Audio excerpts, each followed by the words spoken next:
दमोह उपचुनाव के लिए बीजेपी प्रत्याशी राहुल सिंह लोधी ने नामांकन कर दिया है। सीएम शिवराज सिंह चौहान की मौजूदगी में पर्चा भरा गया। बीजेपी प्रदेश अध्यक्ष वी डी शर्मा भी मौजूद रहे। तस्वीरें उस वक्त की आपको दिखा रहे हैं जब सीएम शिवराज सिंह चौहान, राहुल सिंह लोधी और बीजेपी प्रदेश अध्यक्ष वी डी शर्मा नामांकन दाखिल करने के बाद मुख्यमंत्री शिवराज सिंह चौहान बाहर आ रहे हैं और एक बड़ा शक्ति प्रदर्शन आज बीजेपी दिखाने जा रही है। एक सभा भी होगी। सीएम शिवराज सिंह चौहान सभा को संबोधित करेंगे। इस वक्त ये तस्वीरें दमोह से आपको दिखा रहे हैं।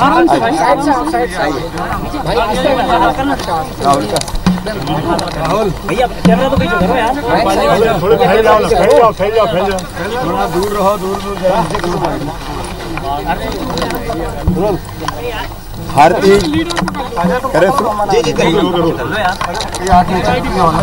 भारतीय जनता पार्टी विकास और जन कल्याण के मुद्दे पर चुनाव लड़ रही है। कांग्रेस के 1.25 साल के शासनकाल में विकास ठप हो गया था, जन कल्याण बाधित हो गया था। केवल विकास नहीं रोका गया, जनता के कल्याण की एक एक योजना बंद कर दी गई। चाहे संबल हो, मुख्यमंत्री तीर्थ दर्शन हो, लाडली लक्ष्मी हो, किसानों के खाते में पैसा डालना हो, जनता ठगी गई। और जब यहां विकास बाधित हुआ तो राहुल ने फैसला किया कि हम ऐसी विधायकी का क्या करेंगे जिसमें दमोह का विकास ही नहीं हो सकता। दमोह के मेडिकल कॉलेज के निर्माण में सबसे बड़ी बाधा थी कांग्रेस और कमलनाथ। और जब चर्चा हुई तो राहुल ने एक ही इच्छा प्रकट की कि मैं तो सब छोड़ दूंगा, मुझे दमोह का विकास चाहिए, मेडिकल कॉलेज चाहिए। और भारतीय जनता पार्टी विकास के लिए समर्पित है।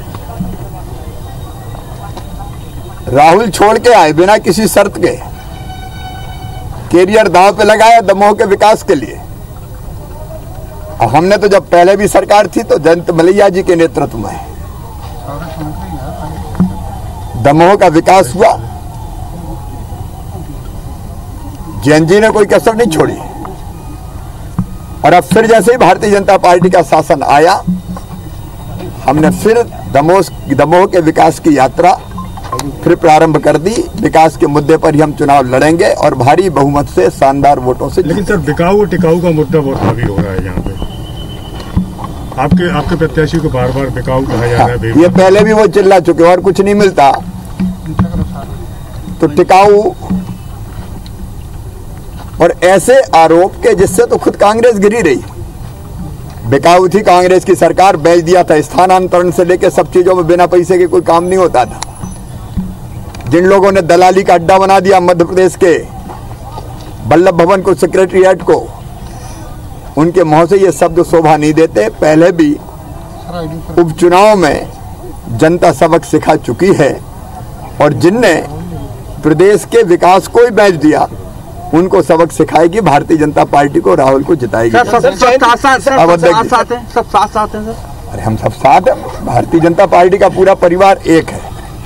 लेकिन सर, जिस तरह से भगदड़ मची हुई है, सारे कांग्रेसियों को आप शामिल कर रहे हैं, तो पूरी भाजपा कांग्रेस में होगी? नहीं, देखिए, भारतीय जनता पार्टी का व्यापक परिवार है और सिद्धांतों, विचार, विकास, जन कल्याण के लिए कोई आता है तो हम स्वीकार करते हैं। पार्टी गुण दोषों के आधार पर फैसला करती है। जिस तरह से कांग्रेस बीजेपी में शामिल हो रही, बीजेपी में समाई है क्या? दिल बहुत बड़ा है, सबको संभालेंगे। सर, वीडी सर भाई, दिल बहुत बड़ा मुख्यमंत्री जी कह रहे हैं और जयंत मलैया जी भी यहाँ हैं, चुनाव में रहे लगातार। आपने कहा कि नेतृत्व में जीतना, मुख्यमंत्री जी ने कहा, तो क्या उन्हीं के नेतृत्व में ये चुनाव यहाँ का? बिल्कुल, जयंत मलैया जी ने भारतीय जनता पार्टी के विभिन्न जिम्मेदारियों पर रहते हुए दमोह के विकास में सबसे महत्वपूर्ण भूमिका मलैया परिवार ने निभाई है। और आज भी आपने देखा है कि माननीय जयंत मलैया जी बहुत ताकत के साथ इस उपचुनाव में लगे हुए हैं और इस उपचुनाव को भारतीय जनता पार्टी अपने संगठन तंत्र के मजबूती के आधार पर प्रचंड बहुमत से जीतेगी। भारतीय जनता पार्टी दुनिया का सबसे बड़ा राजनीतिक दल है।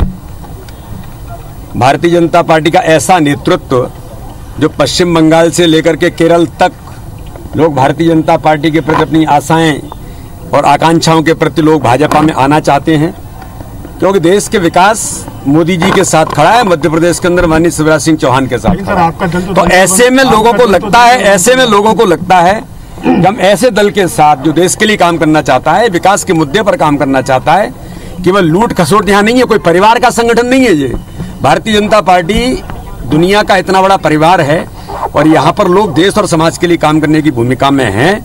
इसलिए जो लोग आना चाहते हैं उनका भाजपा ने स्वागत किया है और भारतीय जनता पार्टी हम अपने मुद्दों पर, जिसका हमारे नेतृत्व पर, हमारी नीतियों पर विश्वास है, वो भारतीय जनता पार्टी के अंदर आए हैं और भारतीय जनता पार्टी में उनको लगता है कि हम जय श्री राम का नारा खोल करके लगा सकते हैं। उनको लगता है हम देश के लिए कुछ काम कर सकते हैं। पुराने नेताओं के नेतृत्व में ही चुनाव है। जयंत मलैया जी से लेकर भारतीय जनता पार्टी जिस नींव पर खड़ी है, उन्हीं के आधार पर, उन्हीं मुद्दों पर, हम कभी मुद्दों से, सिद्धांत से समझौता नहीं करते। तो मध्य प्रदेश के मुख्यमंत्री शिवराज सिंह चौहान ने कहा कि दमोह के विकास के लिए राहुल सिंह लोधी ने वो कदम उठाया और दमोह का विकास होगा और दमोह में मेडिकल कॉलेज की मांग जो है वो बीजेपी की सरकार पूरा करेगी और जीत का भी दावा किया है। जितेंद्र गौतम हमारे सहयोगी जुड़ गए हैं ज्यादा जानकारी के साथ। जितेंद्र, दावा पुरजोर है कि जीत दमोह में बीजेपी की ही होगी। कितनी मशक्कत करनी पड़ रही है, और क्योंकि चुनौती एक बड़ी ये भी, जयंत मलैया का फैक्टर भी बीजेपी स्वीकार कर रही है या नहीं, ये भी एक बड़ी बात है। दूसरी तरफ ये कि शक्ति प्रदर्शन कितना बड़ा होने वाला है और सभा कैसी रहने वाली है।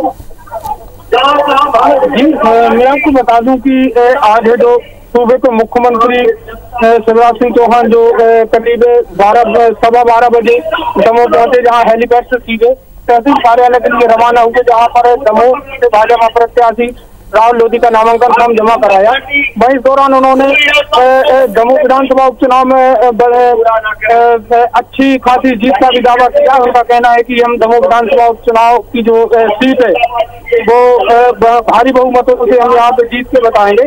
और उन्होंने साथ ही ये भी कहा है कि जो भाजपा है वो कहीं न कहीं विकास के मुद्दे को लेकर ही वोट मांगती है। शिवराज ने मीडिया से बात करते हुए स्पष्ट कहा कि दमोह विधानसभा उपचुनाव जो है वो भाजपा के पक्ष में ही रहेंगे। जी, शुक्रिया आपका जितेंद्र जानकारी के लिए।